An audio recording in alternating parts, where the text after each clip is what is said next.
The 2020 presidential candidate of the NDC, John Mahama, will be calling two witnesses to testify on his behalf in the election petition hearing. The two are the NDC's General Secretary Johnson Ketia and Dr. Michael Pesa-White, who was Mr. Mahama's representative in the Electoral Commission's National Collation Center on December 7 till the results were declared. Mr. Mahama is seeking to set aside the results of the election that went in favor of the NPP's Nana Akufo-Addo. The court on Tuesday, January 26, served notice it had the power to sanction Mr. Mahama's legal team, including dismissing the election petition should its orders be disobeyed. This was after Mr. Mahama's team had failed to obey an order on January 20 directing them to file witness statements and legal arguments relating to the initial objection by the respondents. The two documents have since been filed by Mr. Mahama's team and been cited by Joy News Court correspondent Joseph Akable, who joins us right now to tell us more about it. Hello, Joseph. Tell us what is contained in these witness statements. And so the first, Mr. Ketia's statement, it makes quite an interesting allegation. He says the EC chairperson, Jean Mensah, was biased throughout the election period in terms of her roles that she carried out.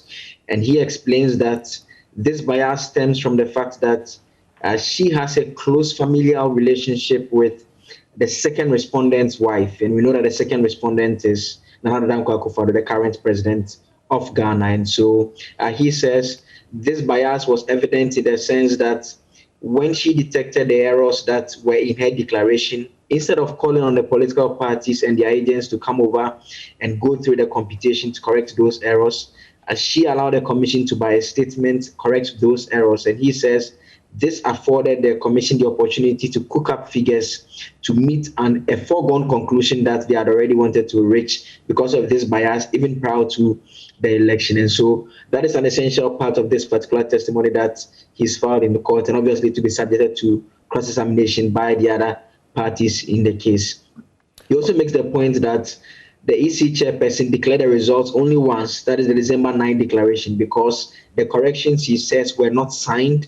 They were issued by the EC, but they were not signed. And so it means that it didn't come from the EC chairperson, who he argues is the only person by law permitted to declare results relating to the presidential elections. And so that is a testimony of Johnson Ketia of the NDC General Secretary. In terms of Dr. Pesa-White's testimony, he says he was at a strong room during collation. That is when results were coming in from the various constituencies and the regions specifically. And he says they detected some anomalies and drew the attention of the Electoral Commission chairperson about the computation that was ongoing, but they were not permitted to make those corrections. He says they were informed by the EC chairperson to go and confer with Mr. Mahama about what they had detected and report back to the commission chairperson. On arrival at the presidential candidate's residence, he said when they got in, he saw on the TV that his chairperson was declaring the results, and without correcting the mistakes that they had detected, their conclusion is that no one got more than 50%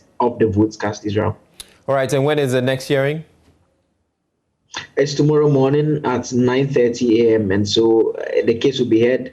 So there are a lot of outstanding issues. There is a review of the interrogatories ruling that's outstanding. There's a request that Mr. Mahama's team be allowed to file additional documents to boost their interrogatories review application.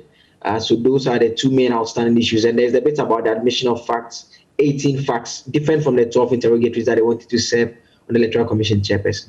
All right, thank you very much, court correspondent Joseph Akable, bringing us up to speed. So do stay tuned in to Joy News. We'll be bringing you live coverage of the election petition.